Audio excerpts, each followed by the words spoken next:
The air on Cerberus Station was thin and cold. It smelled of oil and old fear.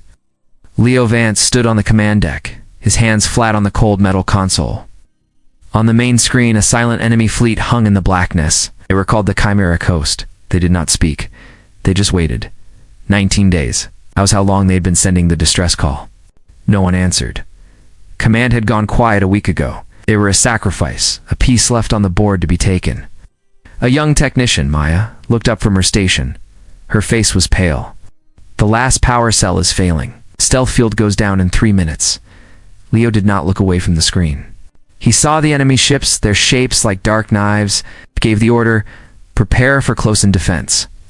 All hands to battle stations. The words felt hollow. They all knew what it meant. There was no defense, only a final noisy end. The lights on the deck flickered and died. The red battle lights came on, painting everyone in blood color. The low hum of the station faded into an unnatural silence. Through the main viewport, the stars became sharp and clear. They were visible now. A target. Leo looked at his crew. They saw Frank, the comms man, who had a family back on Mars. He saw young Maya, who had just finished her training. They were all looking at him. He had nothing to give them. Then, a sound broke the silence. A sharp beep from the dead comms panel. Frank jerked in his seat. A signal. It is close. He worked his console, his hands shaking. A burst of static filled the deck. Then a voice clear and hard. It was one word, repeating. Inbound. On the main screen, a new contact flared to life. It was not on the edge of the system. It was right behind the enemy fleet. The sensor data was wrong. Impossible. Ship was moving too fast. Leo leaned forward. Magnify. The screen shifted. A ship ripped through the black space. It was long and angular, its hull a patchwork of old scars and new armor. It did not look new. It looked like a ghost. It tore into the heart of the chimeric formation. Its guns fired, not with bright light, but with solid metal rods that punched clean through the enemy ships. One of the host's main cruisers exploded from the inside, a silent flower of fire and debris. On Cerberus Station, no one spoke. They just watched. Hope was a dangerous thing. It hurt to feel it again. Leo watched the ship. He knew that silhouette. Every officer in the fleet knew it. It was the Ethelston Asterisk. A ghost-class dreadnought. It was a legend. It was supposed to be dead. The ship completed its first attack run and turned, coming about for another. It was heading straight for the station. A direct comms request appeared on Leo's screen. The source was the Ethelston Asterisk. Leo took a slow breath. He opened the channel. The face that filled the screen was one he had not seen in 10 years. It was older, the lines around the eyes cut deep. But it was him, the man who had taught him everything. The man who had been called a traitor. Captain Eli Vance, his uncle, looked back at him. There was no warmth in his eyes. Leo, Eli said, his voice like grinding stone. We are here for the data core. Do not make us take it. The word traitor hung in Leo's mind, silent and sharp. He stared at his uncle's face on the screen. This was not a rescue, it was a raid. The core is classified, Leo said, his voice tight. I cannot hand it over. On the main viewport, the Ethelston Asterisk continued its brutal dance, its guns swatting enemy fighters from the sky. Eli's expression did not change. The core holds the location of a place called the Forge. It is the only thing that can stop the host. Your orders are out of date, Commander. The war has changed. A shock ran through the command deck. The Forge, it was a myth, a ghost story told by junior officers. Before Leo could answer, a movement caught his eye. Frank, the comms man, was rising from his station. He held a sidearm, its barrel steady. He did not point it at Leo. He pointed it at Maya. Sorry, Leo, Frank said. His voice was calm. I promised my family would be safe. Frank fired. The shot was loud in the closed space. Maya cried out and fell back, clutching her side. Red bloomed across her gray uniform. Leo moved without thinking. He lunged at Frank, tackling him to the hard deck. They crashed into a console. Sparks flew. Frank fought back, his face a mask of desperation. He was strong, driven by a fear Leo could not see. Leo got his hands around Frank's wrist, forcing the gun away. He slammed the man's arm against the deck plate. Once, twice, the gun clattered away, but it was too late. Frank's other hand had already slapped a command into his console. Piercing alarm wailed through the station. Red lights flashed faster. Containment breach in Sector 4, a robotic voice announced. All blast doors sealing. Heavy metal doors slammed down across the command deck entrance, trapping them inside. Through the thick window, Leo saw Frank's target. A small, sleek enemy shuttle was now docked with the station's main airlock. Its hatch was open. Hatch had given the host a way in. Leo looked back at the main screen. His uncle was still there, watching. "The core," Eli said, his voice cold and urgent. "Stop him." Leo scrambled to his feet. He looked at Maya. She was breathing, her face pale, but she gave a weak nod. He grabbed a medical kit from the wall and tossed it to her. Then he turned to the sealed blast door. There was a maintenance hatch, a narrow duct used for repairs. It was their only way out. "Cover me," he yelled to no one in particular, and pried the hatch open. He crawled into the tight, dark space. The metal was cold against his hands. He could hear the thump of boots on the other side of the door. Host soldiers were already on the station. He pushed forward, emerging into the main corridor just as the blast door to the airlock opened. Frank stood there, a small black data core in his hand. He saw Leo and turned to run toward the waiting enemy shuttle. Leo raised his own sidearm. "Frank, don't." Frank did not stop. He took another step. Leo fired. The shot hit Frank in the leg. He screamed and fell, the data core skittering across the floor. Ouch. Leo ran forward, his eyes on the core. He was almost there when Frank, lying on the floor, looked up at him. There was no pain in his eyes, only a terrible, knowing smile. "Does not matter," Frank gasped. "I already sent it. They have the location." He lifted his hand. In it was a small, black trigger. "Goodbye, Leo." Frank pressed the button. The world turned white, then red. The blast threw Leo back down the corridor. The ceiling above Frank collapsed, burying the traitor and the trigger under a mountain of metal and wire. Fire erupted from broken pipes. The air filled with smoke and the shriek of tearing metal. Leo coughed, his ears ringing. He pushed himself up, his body aching. The data core stumbled through the smoke, his eyes stinging. He saw it, a glint of black near a sparking console. He snatched it up. A hand grabbed his arm. He spun, ready to fight. It was Maya. She leaned heavily against the wall, her face pale, one hand pressed to her bleeding side. The other held a sidearm. "Said he sent it," she gasped. Leo nodded, pulling her arm over his shoulder. "We need to move. The whole station is coming apart." They staggered away from the fire. Alarms screamed. A voice on the station intercom was counting down to a core overload. Frank had doomed them all. They reached a secondary hangar bay. It was smaller, used for repair skiffs. One ship was still there, a fast attack craft called the Peregrine. Its hatch was open. Leo helped Maya into the small cockpit. He slid into the pilot seat. His hands flew over the controls. The engines whined to life. Ow. On the small view screen, he saw the battle outside. The Ethelston was a burning torch. It had taken a direct hit. One of its engines was gone. It was still fighting, but it was dying. A new voice crackled over the comm. It was Eli. "Leo, get clear. The core is a trap," Leo said, his voice rough. Frank said the location is a graveyard. "A lie, I know," Eli answered. There was no surprise in his voice. "But the real location is in the data I am sending you now. Find the forge." A file transfer alert blinked on Leo's screen. Its command codes, ship schematics, everything. Outside, the Ethelston turned. It pointed its ruined bow away from the station. It aimed itself at the largest remaining enemy ship. "What are you doing?" Leo asked, though he already knew. "Making a new door," Eli said. "Go, that is an order." Leo pushed the thrusters forward.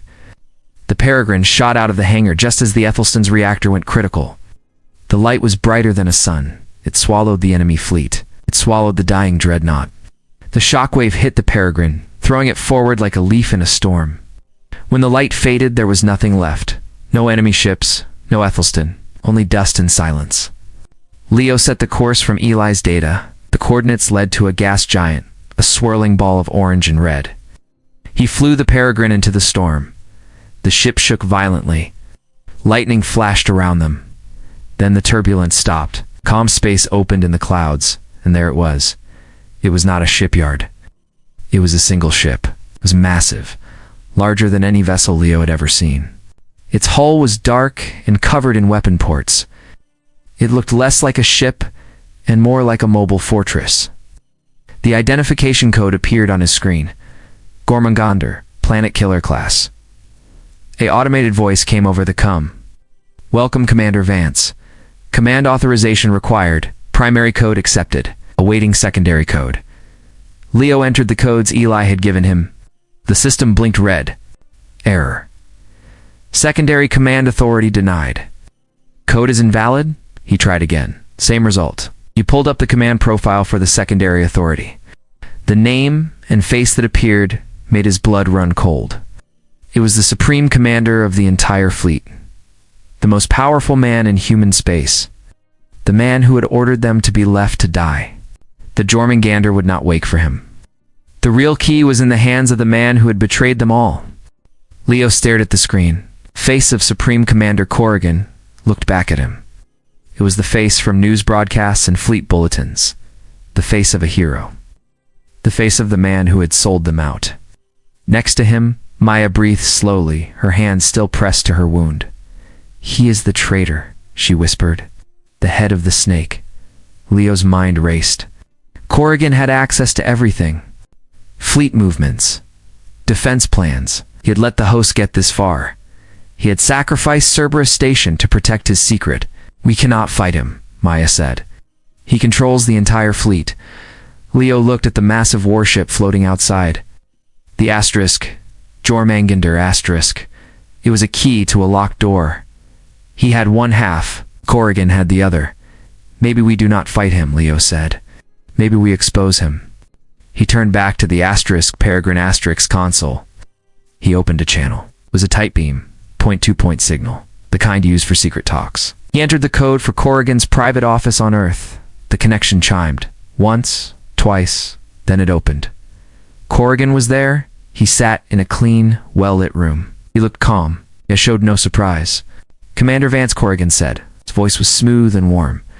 I am glad to see you survived.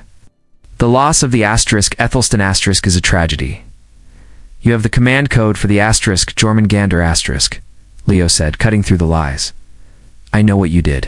You don't know about the graveyard? Corrigan's smile did not fade. It was a cold, practiced thing. You have proof of nothing. You are a desperate man with a stolen ship. Stand down, Commander. Return to Earth, and we can discuss this. On the sensor screen, new contacts appeared. A lot of them. Full battle group, emerging from warp. They were friendly ships. Their weapons were powered up. Their targeting scanners locked onto the asterisk, Peregrine asterisk. You see, Corrigan said, there is no fight to be had. Surrender the data core, and you will be treated fairly. Leo looked at Maya. Her face was set, her eyes hard. She gave a small shake of her head. They both knew what fairly meant. Quiet death in a dark cell. Leo's hand moved. He entered a new command. It was not for the asterisk Peregrine asterisk. It was a signal broadcast using the command codes his uncle had given him. He sent it to the asterisk. Jormungandr asterisk. The massive ship began to wake up. Lights flickered on across its dark hull. Its engines glowed with a deep blue light. What are you doing? Corrigan's voice lost its smoothness. I cannot command it. I do not need to command it, Leo said. I just need to wake it up. He sent one more command. A simple one. The asterisk Jormungandr asterisk thrusters fired. It began to move, turning its giant bulk. It was not pointing at Corrigan's fleet. It was pointing at Earth. A dozen alarms sounded on the asterisk Peregrine asterisk console. The friendly fleet was targeting them. Missile locks. Railgun solutions. Corrigan's face was tight with anger. You are making a terrible mistake, Vance. No, Leo said. I am giving you a choice. Give me the command code. Give me control of that ship. Or I will let its automatic defense systems do what they were built to do. They will see your fleet as a threat to Earth, and they will eliminate that threat. For the first time, Corrigan looked unsure. He glanced off screen, listening to someone. The asterisk Jormungandr asterisk's main weapon, a barrel the size of a skyscraper, began to glow with a terrifying green energy. It was powering up. The ships of the friendly fleet shifted their aim. They were no longer targeting the small Peregrine asterisk. Every gun, every missile was now aimed at the asterisk. JORMUNGANDR asterisk. Leo held his breath. He was bluffing. He had no control. He had just started a countdown he could not stop. A new voice, sharp with panic, came over the general fleet channel. The asterisk, Jormungandr asterisk, is acquiring a target. It is not targeting us. The giant weapon continued to turn, its glow intensifying. It moved past the fleet. It moved past Earth. It was aiming at Earth's moon. Corrigan's voice returned, thin and strained over the cum. What have you done? The asterisk Jormungandr asterisk fired. A beam of pure green energy, so bright it hurt to look at, lanced across space. It did not hit the moon's surface. It hit a point on the dark side, a place that should have been empty. Where the beam struck, the moon's crust did not explode. It vaporized. And beneath the rock and dust, something was revealed. Something that was not natural. It was a shipyard. A hidden base, built into the moon itself. And pouring out of its docks were hundreds of ships. It's not human ships. The angular, knife-like shapes of the chimeric host. The enemy had been here all along. Right in their backyard. For a long second, space was silent. The green beam faded. The hole in the moon gaped like a wound. Then, chaos erupted. The hidden chimeric fleet poured out. They opened fire immediately. Their targets were not the asterisk Jormungandr asterisk. They were the human fleet, caught completely by surprise.